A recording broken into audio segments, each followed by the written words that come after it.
She brought my television in with down. Upstairs, started with it. But y'all, Netflix was loud and you sit over the source. I gave us with down the house with houses. You know, my law, the males and the bishop of the இந்த காப்பீடுகளை பற்றி அவன் பார்த்தால் இவ்வளவு தெரிவித்து dam company வந்து தெரிவித்து dam என் காது இவ்வளவு நிறைய பேர் கொடுப்பீங்க அல்லது ஏதோ இந்த முன்னாபிக்கிறத என்ன சொல்லி இன்னும் மந்தா காடினால் அவர்களுடைய தீமை குழந்தையும் பார்வை குழந்தையும் முழுமையாக பயிற்சி வைப்பாள். நான் திரும்பியிருந்தால் இவங்களையும் அதே மாதிரி ஆக்கியிருப்பேன். ஆனா ஆக்கல அப்படின்னா இப்போ அதாவது நல்லதும் கெட்டதும் கலந்து செஞ்சுட்டு இருக்காங்கல்ல, அவங்கள வந்து அல்லாஹ் வந்து இப்படி ட்ரீட் பண்றான். ஏன்னா அவன் சாவறதுக்குள்ள ஒரு சைடு ஏதோ ஒரு சைடு அவன் எடுத்துருவான் அப்படின்னு சொல்லிட்டு அல்லாஹ் வந்து அவனுக்கு ஒரு ஆப்ஷன் கொடுத்துருக்கான். அப்ப அதனால அவங்களுக்கு ஒரு ஆப்ஷன் இருக்குது. அப்போ ஒவ்வொரு ரம்ஜானும் வந்து ஒரு ஆப்ஷன் தான். ஏன்னா எப்போ யாருடைய லைஃப்ல எந்த டர்னிங் பாயிண்ட் வரும்னு சொல்ல முடியாது. புரியுதா? இப்போ அதாவது நல்லதும் கெட்டதும் கலந்து செஞ்சுட்டு இருக்காங்கல்ல, அவங்கள வந்து அல்லாஹ் வந்து இப்படி ட்ரீட் பண்றான். ஏன்னா அவன் சாவறதுக்குள்ள ஒரு சைடு ஏதோ ஒரு சைடு அவன் எடுத்துருவான் அப்படின்னு சொல்லிட்டு அல்லாஹ் வந்து அவனுக்கு ஒரு ஆப்ஷன் கொடுத்துருக்கான். அப்போ அதனால அவங்களுக்கு ஒரு ஆப்ஷன் இருக்குது. அப்போ ஒவ்வொரு ரம்ஜானும் வந்து ஒரு ஆப்ஷன் தான். ஏன்னா எப்போ யாருடைய லைஃப்ல எந்த டர்னிங் பாயிண்ட் வரும்னு சொல்ல முடியாது. புரியுதா? டர்னிங் பாயிண்ட் வந்து வரும், அது எப்போ வரும்னா சொல்ல முடியாது. நம்மளும் எப்படின்னா டெய்லி ஆப்பிள் கீழே விழுந்துட்டே இருக்கும். ஒரு ஆப்பிள் வச்சு தான் புவியீர்ப்பு விசையை வந்து நியூட்டன் கண்டுபிடிச்சான். எல்லா ஆப்பிளும் கீழே தான் விழுந்துட்டு, ஆனால் அந்த ஒரு ஆப்பிள் மட்டும் என்ன பண்ணிச்சு?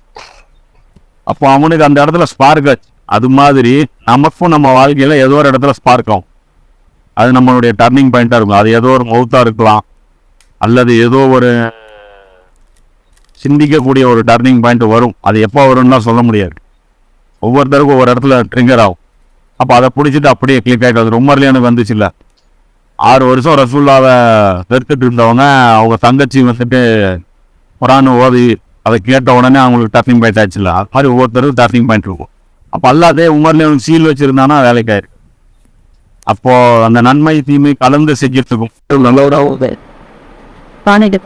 கடந்த ஒரு ஸ்டேஷன்ல எல்லாம் வந்து அவர் வந்து காப்பாற்றிட்டான். ஸோ நமக்கு அது ஒரு கலந்து செய்யறவங்களுக்கு ஒரே ஒரு வகுப்பு என்ன அப்படின்னா எல்லாம் சீல் வைக்கல, இவருக்கு கிடைக்கிறதுக்கு வாய்ப்பு இருக்கு அப்படிங்கிற ஒரு எதிர்பார்ப்பு இருக்கு. ஸ்டார்டிங்ல நான் ஒரு இது சொல்லியிருந்தேன், குரான்ல வந்து ஒரு பயானா பார்க்கணும், பயானா பார்க்கணும் அப்படின்னு. இப்போ நம்ம பார்த்துட்டு இருக்கிறது ஒரு பயான் தான் பொறுத்த வரைக்கும். இது பயானா வந்து பிரிச்சிருக்கிறாங்க. ததப்பொருள் குரான்ல பார்த்தீங்கன்னா இந்த குரான் பயான் தொடங்குது எங்க முடியுதுன்ட்டு அது பார்த்தோம்னா கன்ஃபியூஷன் வராது. அது ஒரே டாபிக் தான், ஒரே கான்டெக்ட்ல அப்படி பேசிட்டோம். அப்ப இந்த பயான் பொறுத்த வரைக்கும் ஒன்னா வசனம் வரைக்கும் ஒரே பயான். இது என்ன பயான்?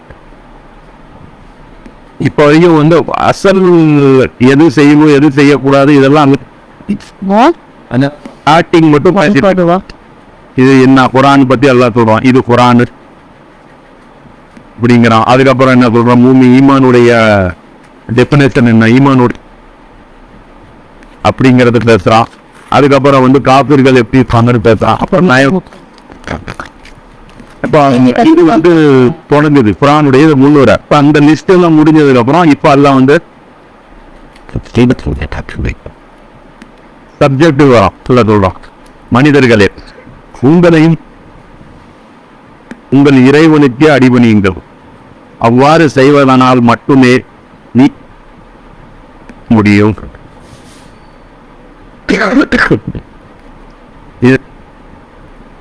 கேட்டிருப்போம், எத்தனையோ யூடியூப் வீடியோஸ் பார்த்துருப்போம், எத்தனையோ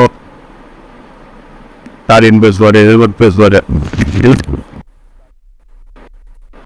பெரியவர்களே, இங்கே மேடையில் அமர்ந்திருக்கும் வட்ட செயலாளர் அவர்களே அப்படின்னு இருக்கும், பாசத்துக்குரிய இவர்களே அவர்களே, முத்துசாமி அவர்களே, அந்த ஏரியாவில் இருக்கக்கூடிய செயலாளர், சிறப்பான இந்த விழாவை அமைத்து கொடுத்த விழா கமிட்டி அவர்களே, இப்படி எல்லாம் பேசி இங்கே திரளாக கூடியிருக்கும் மக்களை அப்படிம்பாங்க. அப்ப அப்படி பேசுறது தான் பார்க்கணும். இப்ப இங்க அல்லாஹ் என்ன பேசுறான்? மனிதர்களேங்கிறான். இப்போ குரான் வந்து அல்லாவுடைய வேதம்ங்கிறது குரான் பேசுகிற ஸ்டைலை வச்சே புரிஞ்சுக்கலாம். மனிதர்களை அப்படின்னு அர்த்தம். பேசுகிறவன் யாரு? மனிதன் இல்லாத ஒருத்தன் பேசுறாங்க. அந்த அந்த அந்த ஒரு கம்பீரமான அந்த ஸ்பீச் ஸ்டார்ட் ஆகுறதே குரான் எப்படி பேசுது? மனிதர்களே, மனிதர்களே அப்படின்ட்டு எல்லாம் பேசுறான். அப்ப அது பேசும்போதே, அது கேட்கும் போதே நமக்கு வந்து பயம்.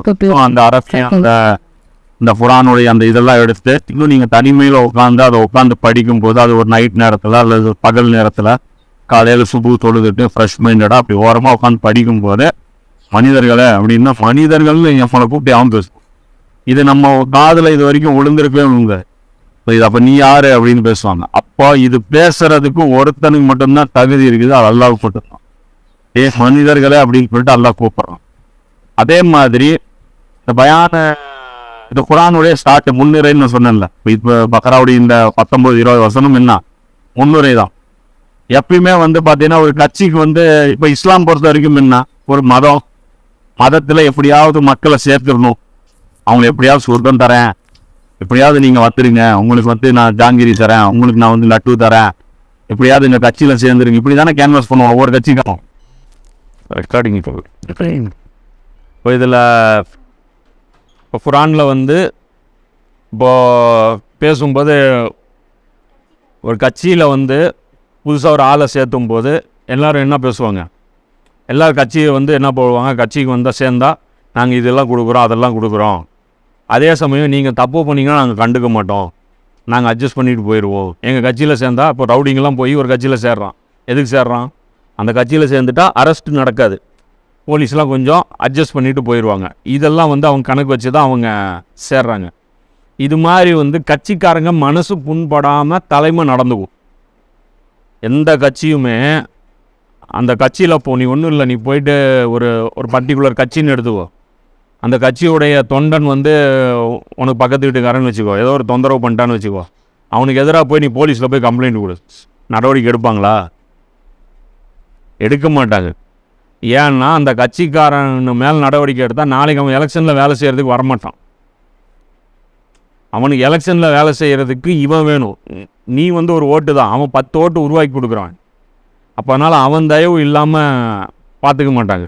அப்போ அதனால் எந்த ஒரு மத குருமார்கள் லெக்சர் கொடுத்தாலும் எப்பவுமே எப்படி பேசுவாங்கன்னா, தொண்டர்களுடைய ப்ளஸ் பாயிண்ட் இருக்குல்ல, அதை வந்து உயர்த்தி தான் பேசுவாங்க.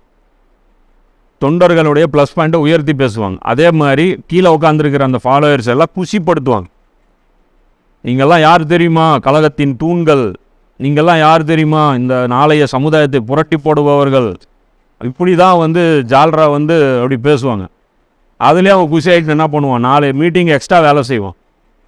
ஓடா அப்படின்னு எடுத்தெறிஞ்சு பேசுனா அவன் என்ன ஆயிடுவான்? மனசு உடஞ்சிட்டு போயிடுவான், வரமாட்டான். புரியுதா? தயவுதேசன்னு வரமாட்டான். வந்திருக்கிறவன் கெட்ட எண்ணத்தில் இப்போ இந்த கட்சி மீட்டிங் அரேஞ்ச் பண்ணால, இப்போ இந்த ஸ்டேஜ் போட்டு அந்த மாநாடு பண்ணி கொடுத்துருப்பான். அவன் போட்டது என்ன கணக்கில் போட்டிருப்பான்? அடுத்த எம்எல்ஏ எலெக்ஷனில் அவனுக்கு எம்எல்ஏ சீட்டு கொடுப்பாங்கங்கிற தப்பான பதவி ஆசையில் தான் அவன் அரேஞ்ச் பண்ணியே கொடுத்துருப்பான். அதுக்கு ஒரு 10 லட்ச ரூபா 5 லட்ச ரூபா செலவு பண்ணியிருப்பான். அதுவும் வந்து ஊராமுட்டு காசு மிரட்டி வாங்கி தான் அவன் செலவே பண்ணியிருப்பான். ஆனால் என்ன பண்ணுவான்? கட்சி தலைவர்கள்ட்ட நான் சூப்பராக ஏற்பாடு பண்ணாம இவங்களுக்கும் தெரியும். ஆனால் மேடையில் இந்த ஸ்பீச் ஆரம்பிக்கும் போது அந்த தலைவர் என்ன சொல்வார்? கொஞ்சம் கூட பிரதிபலன் எதிர்பார்க்காமல் தியாக மனப்பான்மையோடு செயல்பட்டிருக்கக்கூடிய இந்த மேடையை அமைத்து கொடுத்த இந்த கழக பொதுச் செயலாளர் அவர்களை அல்லது மாவட்ட பொருளாளர் அவர்களேன்னு பாராட்டுவோம். நல்லா தெரியும் இவன் வந்து தியாக மனப்பான்மையெல்லாம் செய்யலை, உள்குத்து வச்சு ஒரு கால்குலேஷன் போட்டு 10 ரூபா போட்டால் 100 ரூபா எடுக்கலாம் அப்படிங்கிற ஒரு மைண்ட் செட்டில் தான் அவன் என்ன பண்ணியிருப்பான்? அவன் வந்து கணக்கு போட்டு மீட்டிங் வந்து அரேஞ்ச் பண்ணியிருப்பான். இப்படியெல்லாம் ஜால்ரா போட்டு தான் எல்லோரும் பேசுவாங்க. அதே மாதிரி மீட்டிங் வந்து உக்காந்துருக்கிறவங்களாம் என்ன பேசுவாங்க? நான்லாம் காசு கொடுத்து வந்து உக்காந்துருக்கீங்க, இல்லைன்னா நீங்கள் உட்காரவே மாட்டீங்கன்னு திட்டி பேசுவானா? வந்தவங்களாம் என்கிட்ட 500 ரூபா வாங்கிட்டு தானடா வந்து உக்காந்துருக்கீங்க அப்படின்னு பேசுவானா? பேச மாட்டான். இந்த கழகத்தின் மீது பற்று கொண்டு வந்திருக்கும் அப்படிமா, இந்த கழகத்தை உயிராக நேசிக்கும் பொதுமக்களே, எனக்கு பின்னாடி நீங்கள் அணியாக திரண்டு இருக்கீங்க அப்படிமா. நல்லா தெரியும் இவங்கெல்லாம் அணியாக திரண்டலன்ட்டு. இப்படி தான் பேசுவோம். ஆனால் அல்லாஹ் குரானில் எடுத்தோன்னே என்ன பேசுகிறான் பாரு, எப்படி பேசுகிறான்? எந்த தயவுதாட்சனையும் பார்க்க மாட்டேங்கிறான். எடுத்தோடனே சொல்கிறான், இந்த பாரு இது குரான், இது ஸ்ட்ரெயிட் ரூட்டு காட்டும், இஷ்டம்னா ஃபாலோ பண்ணு, கஷ்டம்னா போய்கிட்டே இரு. அது சொல்கிறான். எனக்கு ஃபாலோ பண்ணுறதுக்கு ஒரு கூட்டமும் இருக்கான், அவன் மூமின்னு. அதான் அல்லாஹ் என்ன சொல்கிறான், இங்கே கட்டுப்பட்டு நடக்க தயாராக இருக்கும் மூமின்களேங்கிறான். காதுலேயே வாங்க மாட்டேன்னு சொல்கிற காஃபிர்களேங்கிறான். பேச்சு எப்படி ஸ்டார்ட் ஆகுது, இந்த காதில் வாங்கி இந்த காதில் விடுற காஃபிர்களே அப்படிங்கிறான். இப்போ இந்த காஃபிர் படிக்கும்போது அவனுக்கு என்ன கோவம் வரும்? கோவப்பட்டு அவன் இஸ்லாத்துக்கு வரமாட்டான்ல, வரலன்னா போடாங்கிறான். இது ஸ்டார்ட் ஆகும்போதே குரான் என்ன போகுது, இஷ்டம்னா வா, கஷ்டம்னா போய்கிட்டே இரு. எவனுக்கும், அதாவது இதிலிருந்து இந்த ஒரு கெத்து புரியுதா இல்லையா, இஸ்லாத்துடைய கெத்து. கையில் காலில் உளுந்து இஸ்லாத்துக்கு கூப்பிட்டு வர்றது இஸ்லாத்துடைய கான்செப்டே கிடையாது. அது அதோடைய கண்ணியத்தோடு இருக்கும். நீ அதை ஃபாலோ பண்ண உனக்கு கண்ணியம், இல்லைன்னா உனக்கு தான் இல்லை. அடுத்து என்னங்கிறான், நயவஞ்சர்களை பற்றி எல்லாம் சொல்கிறான். நயவஞ்சர்கள் எங்கே உட்காந்துட்டு இருக்கான், ரசூலுல்லாஹ்வுக்கு பக்கத்தில் மஸ்ஜிது நபவியில் உட்காந்துட்டு இருக்கிறான். ஏன்னா முஸ்லீம் வேஷமில் போட்டு உட்காந்துட்டு இருக்கிறான். அவன் முன்னாடி நயவஞ்சர்களை பற்றி தோல் உரிச்சா, ரசூலுல்லாஹ்வை தோல் உரிச்சா அவனுக்கெல்லாம் எவ்வளோ வலிக்கும். இங்கே உட்காந்துட்டு இருக்கிற முல்ல மாதிரிகளே அப்படின்னா என்ன ஆயிரும், என்னை பார்த்து தானே இது பேசுது அப்படின்ட்டு. அப்போ அவன் என்ன, நாளைக்கு மணிக்கு அவன்கிட்ட போய் காசு கேட்டால் என்ன பண்ணுவான், என்னையவே திட்டிட்டு என்கிட்டயே காசு கேட்குறியாம்மா.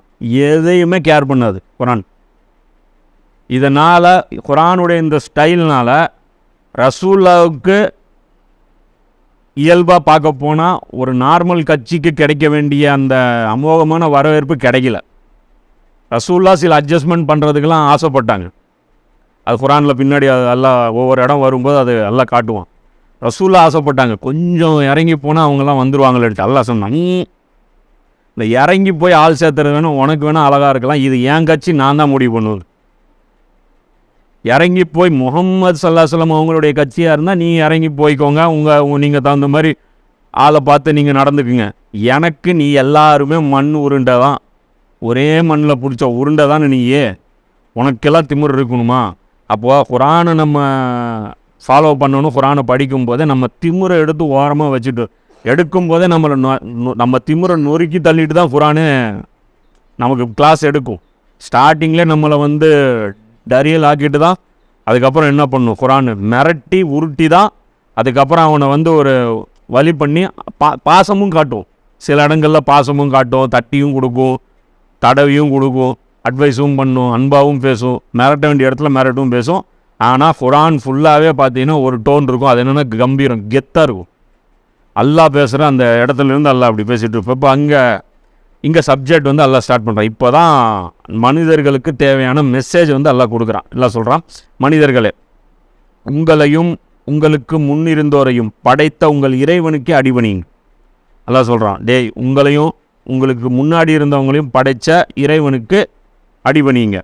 அவ்வாறு செய்வதனால் மட்டுமே நீங்கள் உங்களை காப்பாற்றி கொள்ள முடியும்.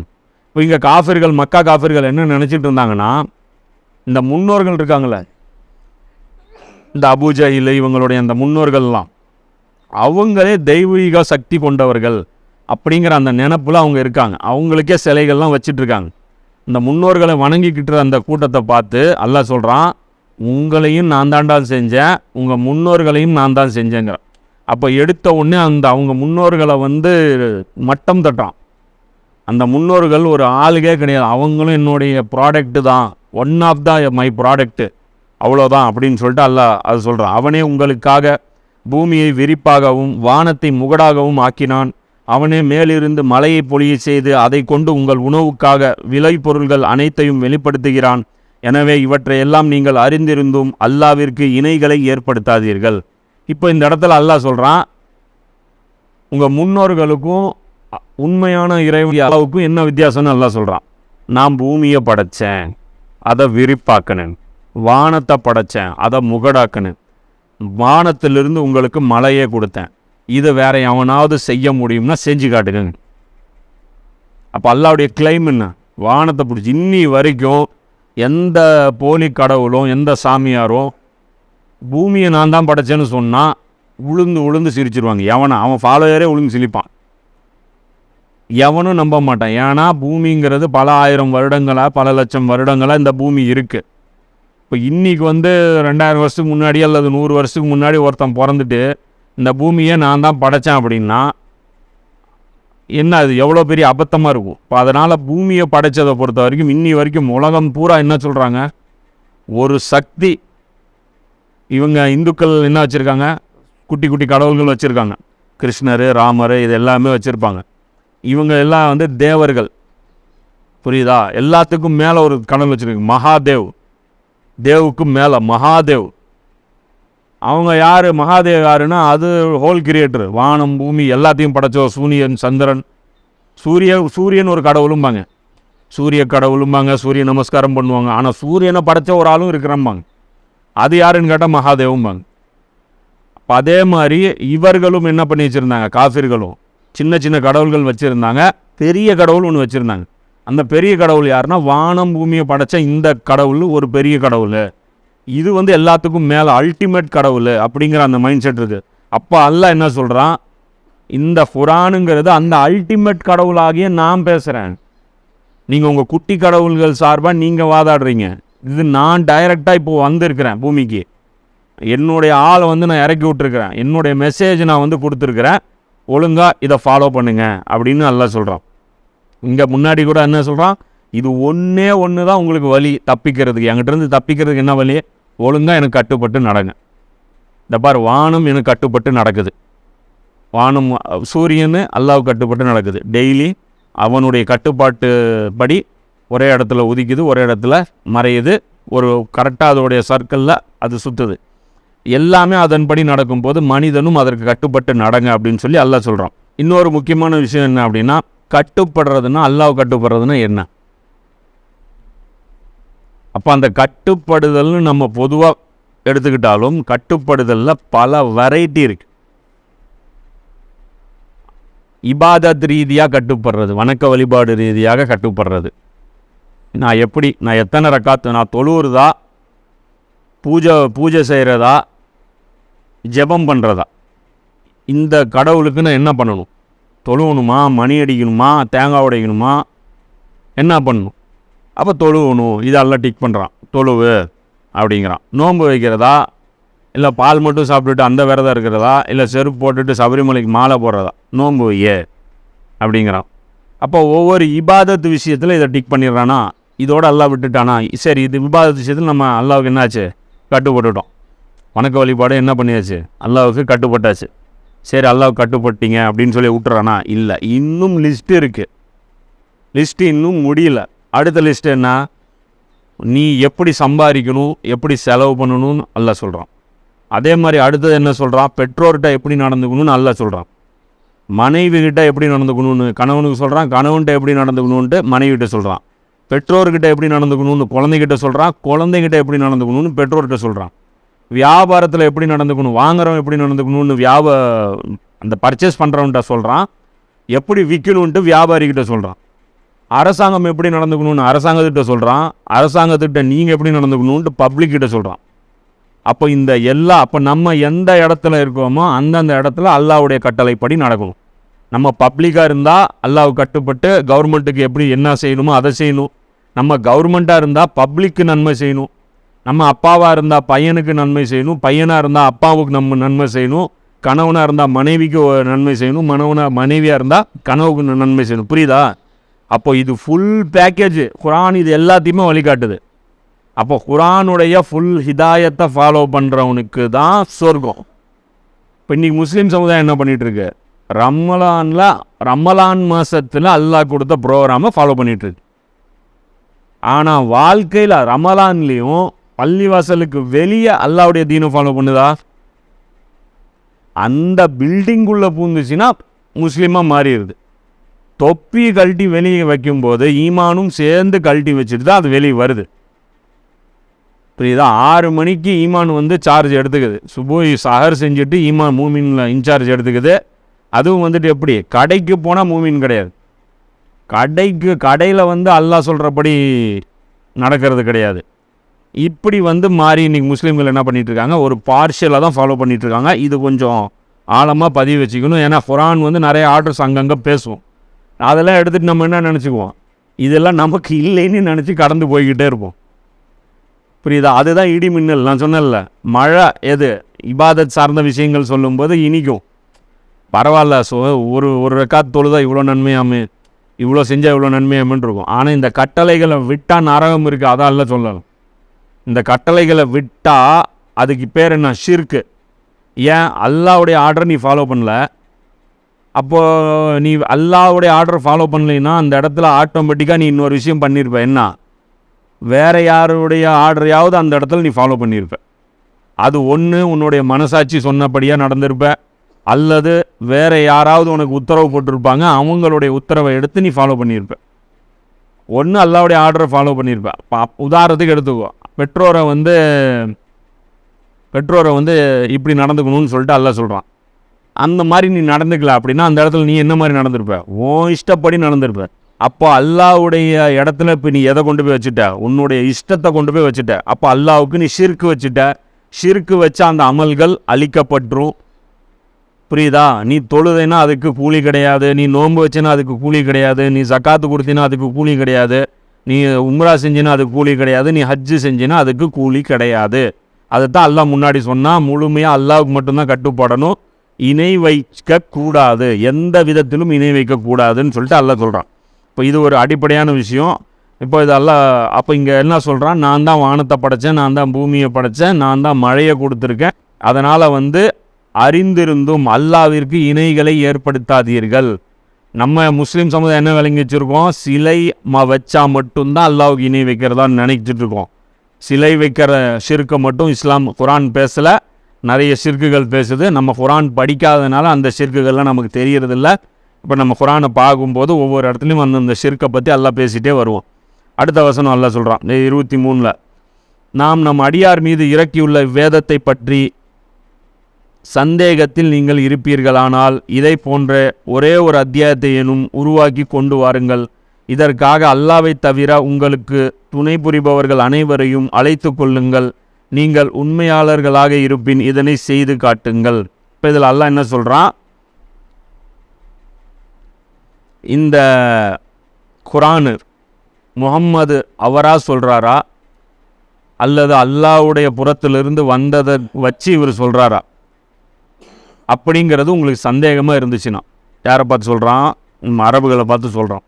உங்களுக்கு டவுட்டாக இருந்துச்சுன்னா இது மாதிரி ஒரு அத்தியாயம் நீங்கள் உருவாக்கி காட்டுங்க. முகமது அவராக எழுதிட்டார்ல, அது மாதிரி எழுதுங்க. இப்போ இதில் ஒரு மிகப்பெரிய ஒரு குரானுடைய அத்தாட்சி ஒளிஞ்சிட்டு இருக்குது தெரியுமா? குரானுடைய ஒரு ஸ்பெஷாலிட்டி இதில் இருக்குது. என்ன?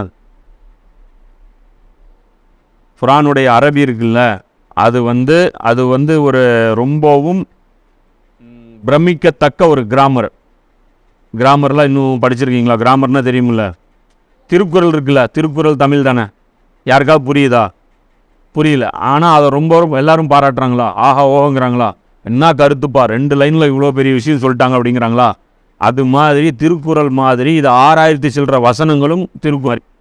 அது அரபி படித்தவனுக்கு மட்டும்தான் புரியும். இன்றைக்கி அந்த லெவல் அரபி நிறைய பேருக்கு இன்றைக்கி இந்த ஆலிம்களுக்கே தெரியாது.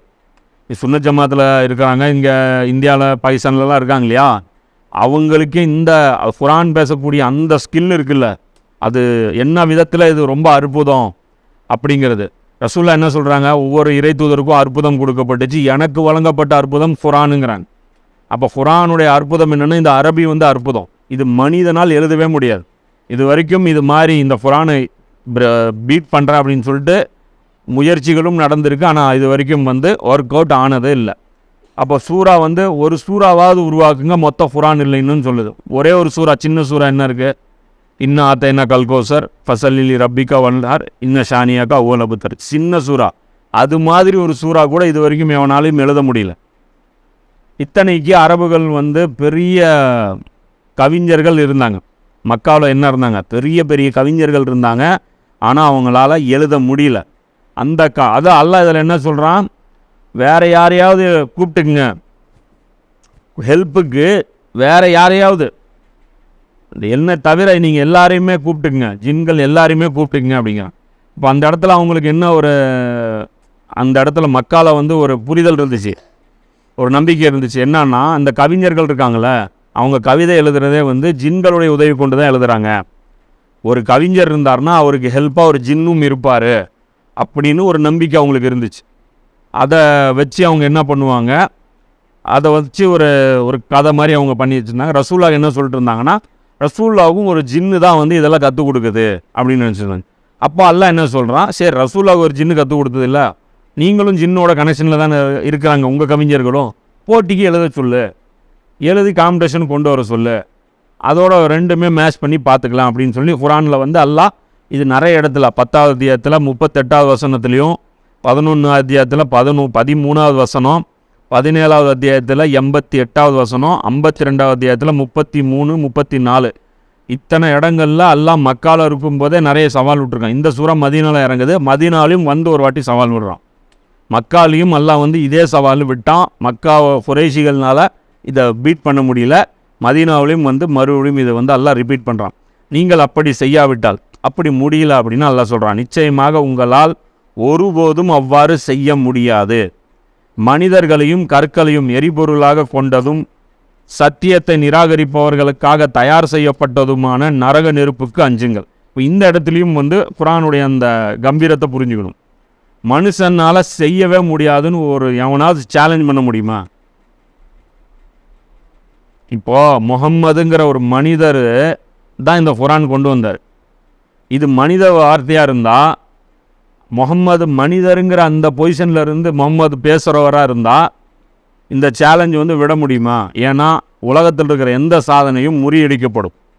ஏன்னா ஒரு மனிதன் அதை, ஏன்னா முகம்மதுங்கிற மனிதர் தானே கொண்டு வந்தார். அப்போ மனிதன் செஞ்ச எந்த சாதனையும் முறியடிக்கப்படும்.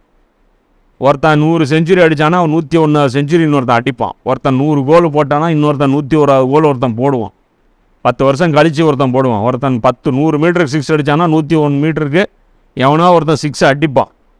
புரியுதா? ஒருத்தன் அந்த எல்லா சாதனைகளும் எப்பயுமே ஏதோரில் பீட் பண்ணப்படும். இது 1400 வருஷமாச்சு, இன்னும் பீட் பண்ணப்படவே இல்லை.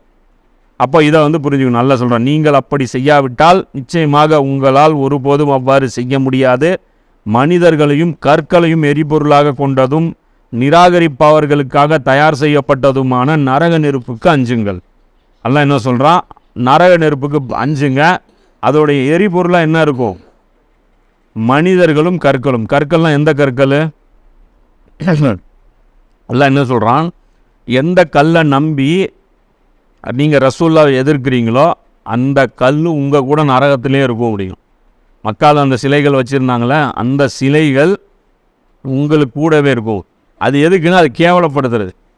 ஏன்னா அவ்வளோ பெரிய மறுமையினால் அவ்வளோ பெரிய இது இருக்கும், கூட்டம் இருக்கும். அந்த கூட்டத்தில் இவன் வந்து இப்படி இவனை கொண்டு போய்ட்டு இழுத்துட்டு போய் நரகத்தில் போட்டுருவாங்க. இவன் என்ன நினச்சிட்ருப்பான், ஒருவேளை நம்ம வணங்கின கனவுலாம் இன்னும் கொஞ்சம் லேட்டாக வருமாட்டிருக்கு, அதுக்குள்ளே நம்மளை தூக்கிட்டு போய் போட்டாங்க, நம்ம கடவுள் இருந்திருந்தால் நம்மளை லூஸில் விட்டுருக்காது அப்படின்னு. கவலைப்படாத, உன் கடவுளை கட்டி பிடிச்சிட்டே போ அப்படின்னு சொல்லிட்டு கடவுளையும் கொடுக்குறாங்க. அது அசிங்கப்படுத்துறது. பெருசாக நம்பி பகைச்சிக்கிட்டது உலகத்தில் அல்லாவை இந்த கடவுள்களை நம்பி தானே. கவலைப்படாத, அந்த கடவுள் உனக்கு பக்கத்துலேயே அழுதுட்டு இருக்கும், அதுவும் வந்து நரக நெருப்பில் இருக்கும், அதை வச்சு தான் அடுப்பே நான் பற்ற வைப்பேன் அப்படின்னு சொல்கிறான். அப்போ இது வந்து இதுலேயும் இன்னொரு விஷயம் எடுத்துக்கோ. அந்த காஃபிரை வந்து தாஜா பண்ணணும்னு இருந்திருந்தா அல்லாஹ் என்ன பண்ணியிருப்பான், எப்படியாவது அவனை வந்து கேன்வாஸ் பண்ணுற வேலையை பார்த்துருப்பான். இந்த இடத்துல அவனை வந்து அசிங்கப்படுத்தான். நீயும் நரகத்தில் இருப்பான், உன் கல்லும் நரகத்தில் இருக்குண்டா அப்படின்னு இவன் வருவான். அவன் புரியுதா இல்லையா? இப்போ இந்த இடத்துலையும் குர்ஆனுடைய அந்த கெத்தை வந்து புரிஞ்சுக்கணும்.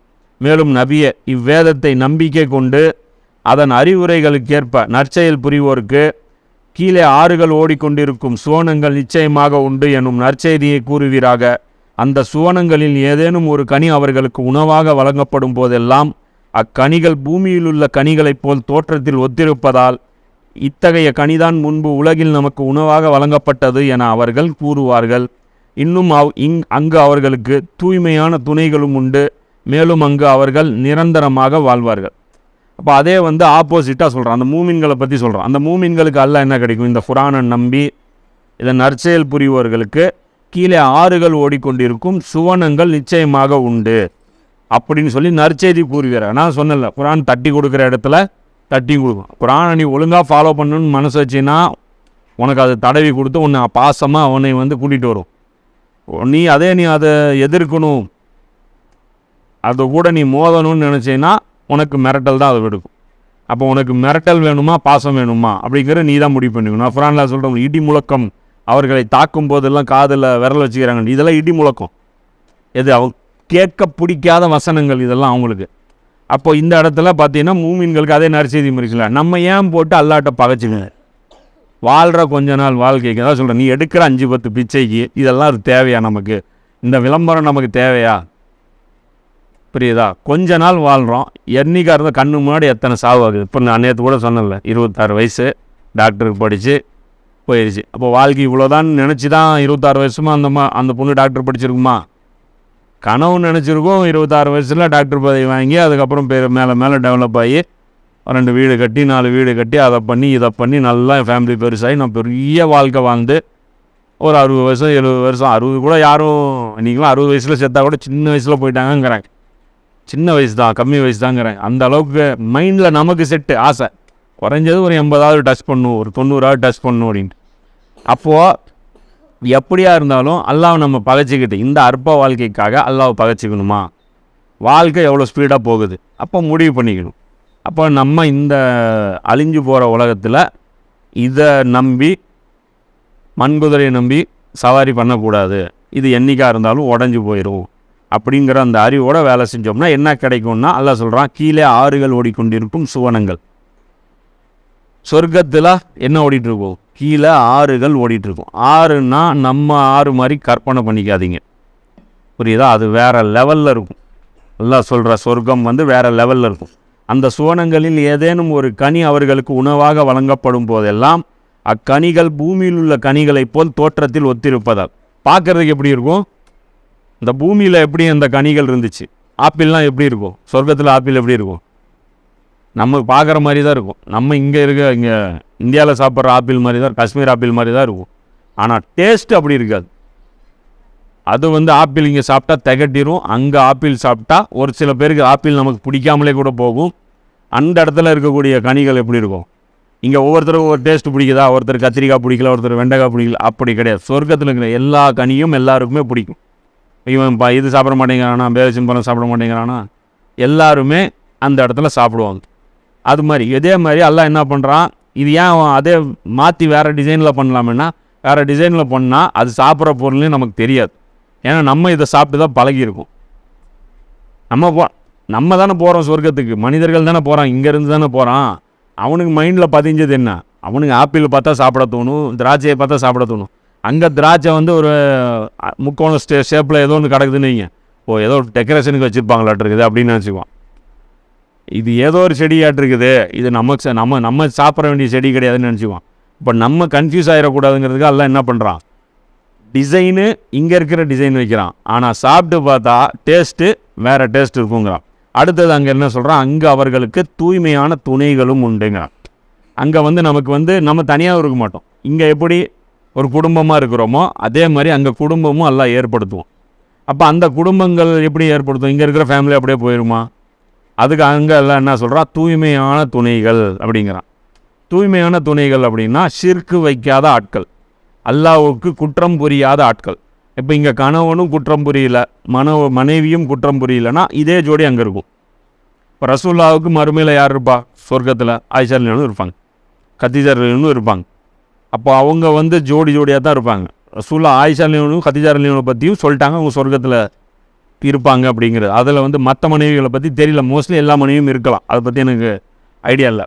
மொத்தத்தில் அந்த இடத்துல ரசூலுல்லாஹ்வுடைய இதை வச்சு பார்க்கும்போது அந்த ஃபேமிலியே நல்ல ஃபேமிலியாக இருந்தால் அந்த ஃபேமிலி அந்த இடத்துல அல்லாஹ் ஏற்படுத்துவோம். அப்போ அந்த இடத்துல என்ன ஆயிரும், இங்கே மனிதனுக்கு உண்டான அந்த குணங்கள் மாறி போயிடும். இங்கே சுடுமூஞ்சியாக இருப்போம், அங்கேயும் அதே மாதிரியாக இருப்போமா? இருக்க மாட்டோம். அங்கே கேரக்டர் மாறிடும். அங்கே எல்லாமே அல்லாஹ் க்ளீன் பண்ணி விட்ருவான். இங்கே இருக்கிற எதெல்லாம் மைனஸ் பாயிண்ட்டோ அது எல்லாமே. இங்கே உலகம் இயங்கிறதுக்கு அல்லாஹ் சில வித்தியாசமான ஆட்களை உருவாக்கியிருக்கான். ஏன்னா எல்லாத்துக்கும் ஒன்றே பிடிக்கிற மாதிரி வச்சான்னு உலகம் இயங்காது. எல்லோரும் என்னம்மா, நான் எதுக்கு பெயிண்ட் அடிக்கணுமா? அவனுக்கு பிடிக்காதுல்ல. ஒருத்தனுக்கு சென்ட்டு பிடிக்கலன்னு எல்லாருக்கும் சென்ட்டு பிடிக்குதா? பிடிக்காது. சென்ட்டு பிடிக்காத ஒருத்தனுக்கு வேறு ஏதோ ஒன்று பிடிக்கும். அவன் சென்ட் அடிக்கிறவனு பார்த்து என்னம்மா வேஸ்ட்டு செலவு பண்ணுறீங்க ஜிம்மா. ஆனால் அவன் என்ன பண்ணுவான், 1000 ரூபா போட்டு செப்பல் வாங்குவான். அவனுக்கு செப்பல் பைத்தியமாக இருக்கும். இவன் செப்பலை பார்த்து திட்டுவான், நீங்கள் செப்பல் எங்கே இப்படி போடுறீங்க? செப்பலுக்கெல்லாம் 1000 ரூபா செலவு பண்ணலாமாம்மா. வாட்ச் 5000 ரூபாய்க்கு கட்டியிருப்பான். என்ன பிரச்சனை, அவனுக்கு வாட்ச் பைத்தியமாக இருப்பான். வாட்ச் பிடிக்காதவன் என்ன பண்ணுவான், அவன் பெல்ட் பைத்தியமாக இருப்பான், இல்லை ஃபோனு பைத்தியமாக இருப்பான். அப்போ மனுஷனை வந்து பல கேட்டகரியாக எல்லாம் எதுக்கு மாற்றுறான்னா, இந்த உலகத்தில் இயங்கிறதுக்காக. அது அவன் ஒவ்வொருத்தனுக்கும் ஒவ்வொன்று பிடிச்சா தானே அவன் அந்த எல்லா கடையும் ரன் ஆகும். அதுக்காக எல்லாம் வச்சுருக்கான். அப்போ அங்கெல்லாம் என்ன பண்ணிடுவான், அந்த துணைகளை வந்து கரெக்ட் பண்ணி விட்டுருவான். அதனால் வந்து அந்த புருஷன்கள் வந்து மிரட்டுவாங்க சில பேர், என்னை பகைச்சிக்கிட்டீங்கன்னா உனக்கு சொர்க்கத்தில் ஜோடி இல்லாமல் போயிடும் அப்படின்ட்டு. அதெல்லாம் கவலை பண்ணிட்டு ஃபிரௌனுடைய மனைவி சொர்க்கத்தில் இருப்பாங்க, லூத் அலைஹிஸ்ஸலாமுடைய மனைவி நரகத்தில் இருப்பாங்க. புரியுதா? அப்போ ஜோடிகள் வந்து அங்கே மாற்றப்பட்டுரும். அப்போ அந்த இடத்துல வந்து இப்போ அதனால் ஃபேமிலி நல்லவங்களாக இருந்தால் முடிஞ்ச வரைக்கும் ஃபேமிலியே நடந்தால் தான் சொர்க்கத்துக்கு போக முடியும். அப்போது அடுத்த வசனத்தை அல்லாஹ் சொல்கிறேன், நிச்சயமாக அல்லாஹ் கொசுவையோ அதைவிட அற்பமானதையோ உவமானமாக காட்டுவதற்கு வெட்கப்படுவதில்லை. நம்பிக்கை கொண்டவர்களோ நிச்சயமாக தம் இறைவனிடமிருந்து வந்த சத்தியமே இது என்று புரிந்து கொள்வார்கள்.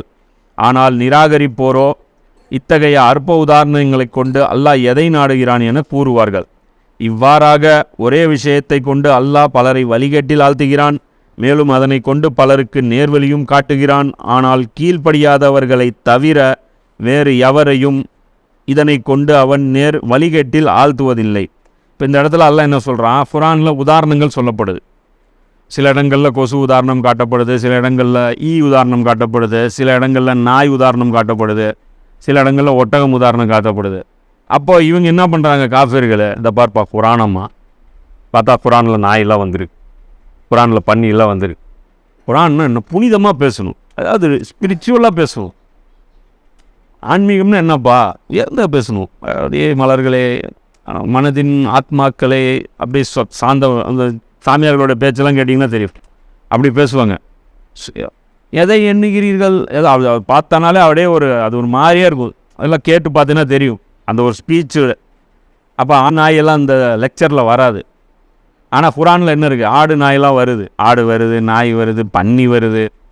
பன்னியெல்லாம் முஸ்லீம் சொல்லவே மாட்டான். சுவர் வல்லையா, சுவர் குர்ஆன் உசைப் அது சுவர்னு இருக்குது குர்ஆனில், அதுக்கும் எழுத்துக்கு 10 நன்மை. சுவர்னு பன்னின்னு படித்தாலும் அதுக்கு என்ன 10 நன்மை எழுத்துக்கு இருக்குது. அப்போது இங்கே பிரச்சனை என்ன அப்படின்னா, உதாரணம் வந்து மேட்ரு இல்லை. அல்லாஹ் எதுக்கு இப்படி இதே ஏன் மட்டமான பொருளை வச்சு உதாரணம் காட்டுறான்? உலகத்தில் இருக்கிற எல்லா பொருளும் அல்லாஹ் பொறுத்த வரைக்கும் மட்டம்தான்.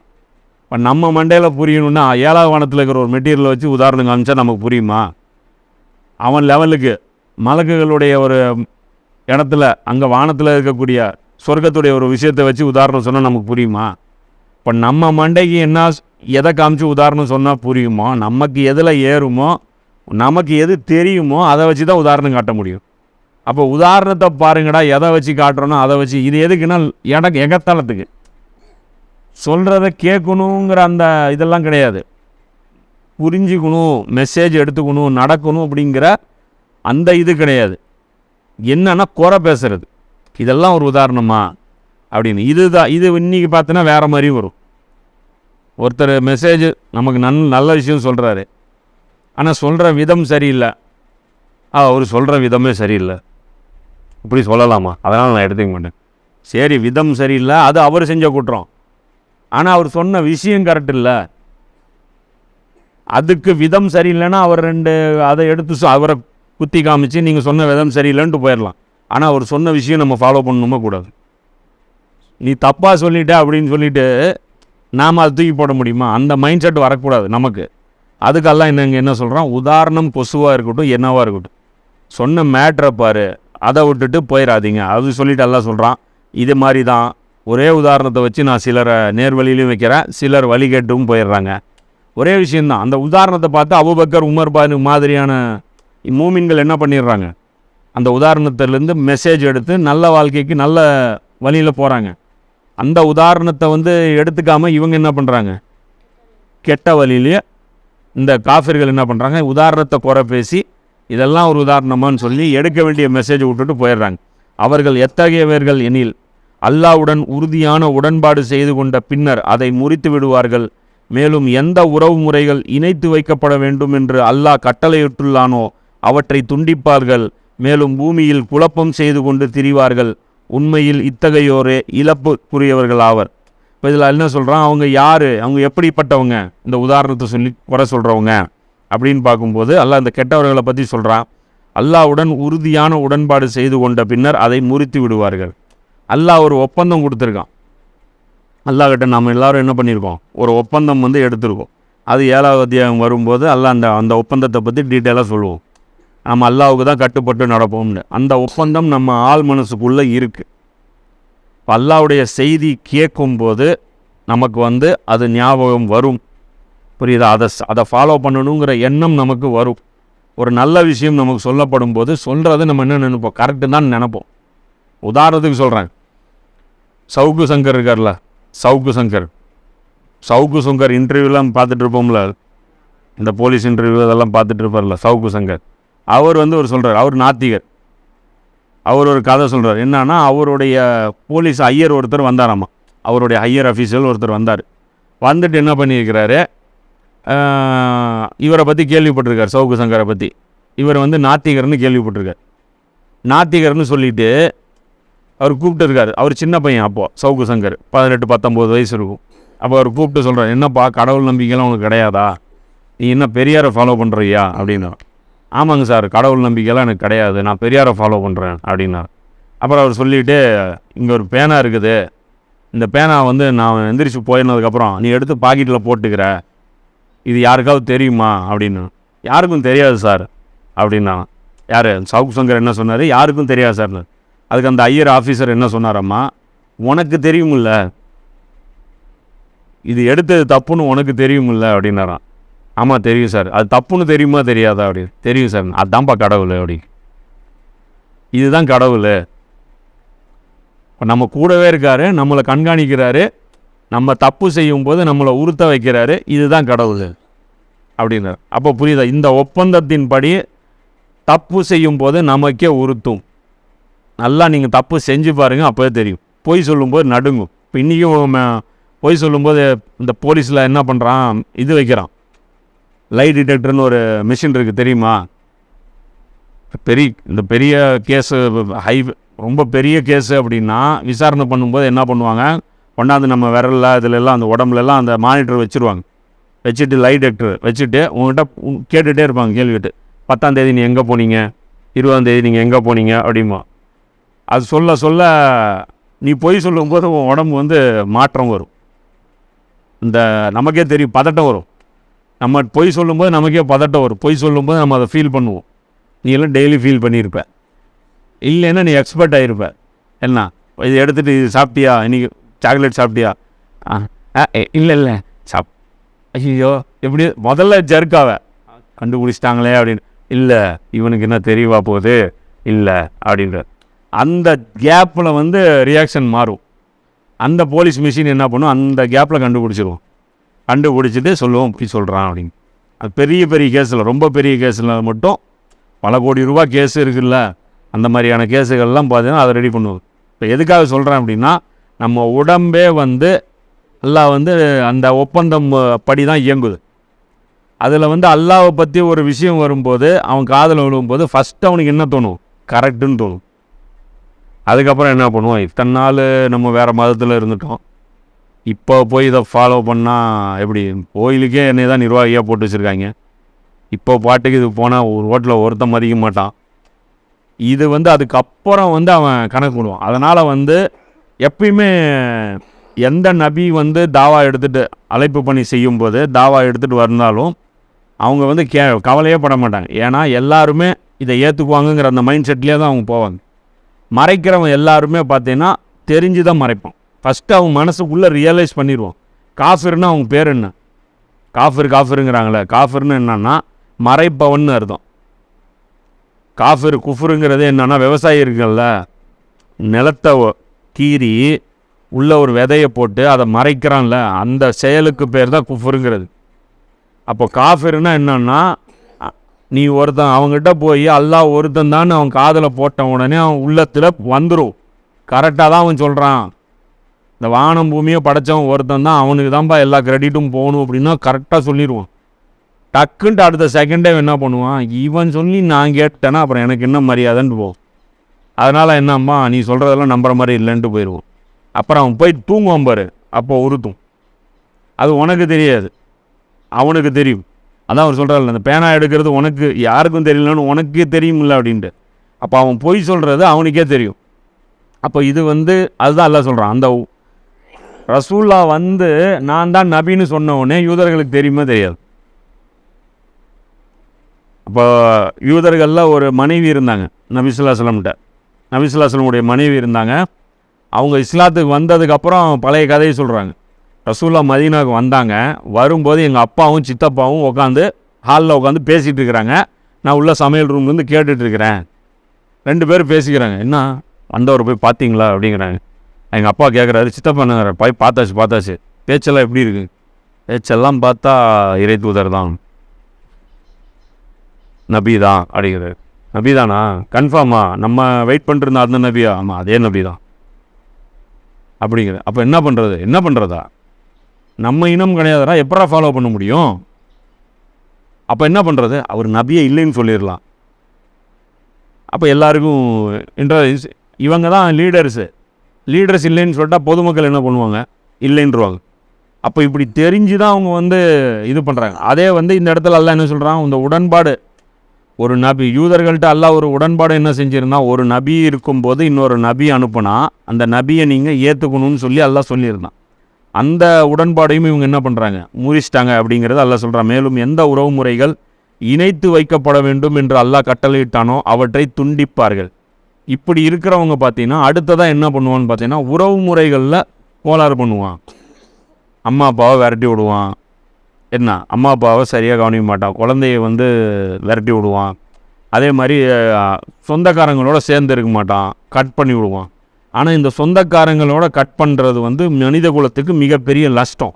இந்த உறவுகளை கட் பண்ணால் ரொம்ப பெரிய நஷ்டம். இப்போ இன்றைக்கி வந்து என்ன பண்ணுறாங்க, இந்த ஃபெமினிசம்ங்கிற பேரில் பெண்களெல்லாம் உசுப்பேற்றி, அதென்ன ஆம்பளைங்களுக்கு நீங்கள் கட்டுப்பட்டு நடக்கிறதுன்னு பெண்களை உசுப்பேற்றினா அல்லாஹ் ஏற்படுத்தின அந்த அமைப்பு சீர்கெட்டு அதன் மூலமாக இன்றைக்கி என்ன பண்ணுறாங்க, எல்லா கல்யாணங்களும் உடையுது. டைவர்ஸாக இன்றைக்கி ரொம்ப ரேராக நடந்துகிட்டு இருந்த விஷயங்கள் இன்றைக்கி வந்து இந்த உறவு முறைகள் வந்து பெரிய லெவலில் உடையுது. அந்த உறவு முறைகளை உடைச்சிட்டு தனியாகவே வாழ்ந்துட்டுருப்பாங்க. அவங்க வீம்புக்குன்னே வாழ்வாங்க. ஏன்னா வீராப்பா சொல்லியாச்சு, எந்த ஆம்பளையும் டிபெண்ட் பண்ணி நம்ம இருக்க மாட்டோம்னு. அதுக்கப்புறம் டெய்லி அவங்க செத்துட்ருப்பாங்க ஒவ்வொரு நாளைக்கும் அவங்க எடுத்த முடிவுக்கு. ஆனாலும் கெத்து விட மாட்டாங்க. நான் தான் சொல்கிறேன், இந்த வீம்பு பிடிச்சி இந்த கெத்துனால தான் எல்லாருமே நாசமாக போகிறது. இப்போ இப்படி வந்து இந்த உறவுகளை வந்து முறைச்சி அவங்க வாழ்கிறாங்க. அல்லாஹ் சொல்கிறான், பூமியில் குழப்பம் செய்து கொண்டு திரிவார்கள், இத்தகையோரை இழப்புக்குரியவர்கள் ஆவார். அல்லாஹ்வை நிராகரிக்கும் போக்கினை எவ்வாறு இவர்கள் மேற்கொள்கின்றார்கள்? உண்மை யாதெனில் நீங்கள் உயிரற்றவர்களாய் இருந்தீர்கள், அவனே உங்களுக்கு உயிரூட்டினான், பின்னர் அவனே உங்களை மரிக்க செய்வான், பின்னர் மீண்டும் அவனே உங்களுக்கு உயிர் கொடுப்பான், பின்னர் அவனிடமே நீங்கள் மீட்கப்படுவீர்கள். அல்லாஹ் சொல்கிறான், ஏன் எதை வச்சு என்னை வந்து நீங்கள் நிராகரிக்கிறீங்க? உண்மை என்ன, நீங்கள் உயிர் இல்லாமல் இருந்தீங்க, நான் தான் உங்களுக்கு உயிர் கொடுத்தேன். அப்போ அல்லாஹ் நம்மளை வந்து ஃபஸ்ட்டு வந்து உயிர் இல்லாமல் இருந்த ஒரு நிலையில் வச்சுருந்தான், அதுக்கப்புறம் நமக்கு உயிர் கொடுத்தான். இப்போ நம்ம இருக்கிறது ஃபஸ்ட்டு ஸ்டேஜா 2வது ஸ்டேஜா? 2வது ஸ்டேஜ். ஃபஸ்ட்டு ஸ்டேஜ் அங்கே தாண்டிட்டோம், 2வது ஸ்டேஜ் இது. 3வது ஸ்டேஜ் மறுபடியும் மௌத்தாகும், மறுபடியும் 4வது ஸ்டேஜ் கயாமத்தில் எழுப்புவோம். இது வந்து அல்லாஹ் சொல்கிறான், அவங்ககிட்ட தான் நீங்கள் வருவீங்க. அவனே பூமியில் உள்ள அனைத்தையும் உங்களுக்காக படைத்தான், பின்னர் வானங்களை படைக்க கருதி அவற்றை 7 வானங்களாக அமைத்தான். மேலும் அவன் ஒவ்வொரு பொருளையும் நன்கறிந்தவனாக இருக்கிறான். அவனே அப்படின்னு சொல்லிட்டு அல்லாஹ் சொல்கிறான். இப்போ இது வரைக்கும் பார்த்தோம்னா 29 வருஷம் இது வரைக்கும் ஒரு சப்ஜெக்ட், ஒரு டாபிக், ஒரே பயான் தான். இதில் அல்லாஹ் என்ன சொல்கிறான், அல்லாஹ்னா யார், அவன் என்னென்ன உபகாரம் மனிதர்களுக்கு செஞ்சுருக்கான். அப்போ அதெல்லாம் பட்டியல் போட்டு ஏன் அவன் பேச்சை நீங்கள் கேட்கணும்? காரணம் வேணும்ல. அப்பான்னு ஒருத்தர் வந்து உன்னை வந்து உரிமையாக ஒரு வேலை சொல்கிறாருன்னா அப்பானா யாருன்னு உனக்கு முதல்ல அவர் தெரியணும்ல. அப்பா அவர் தான் நம்மளை பெற்றார், அவர் தான் நம்மளை வளர்த்துறாரு, அவர் நமக்காக செலவு பண்ணுறாரு, அந்த உபகாரம்லாம் இருக்குது. அதனால் வந்து அவர் சொல்கிறத நம்ம கேட்கணுன்ட்டு. அதே மாதிரி அல்லாஹ் நமக்கு என்னென்ன உபகாரம் செஞ்சுருக்கான், நம்மளை உருவாக்கியிருக்கான், நமக்காக பூமியை உருவாக்கியிருக்கான், நமக்காக நமக்கு தேவையான எல்லா பொருட்களையும் உருவாக்கியிருக்கான். அதனால் அவன் பேச்சை கேட்கணுங்கிறது இந்த இடத்துல வந்து இந்த சப்ஜெக்ட் இருக்குல்ல.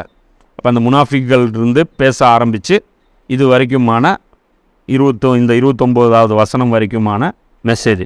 சரியா? மீதி எல்லாம் நாளைக்கு பார்த்துக்கலாம்.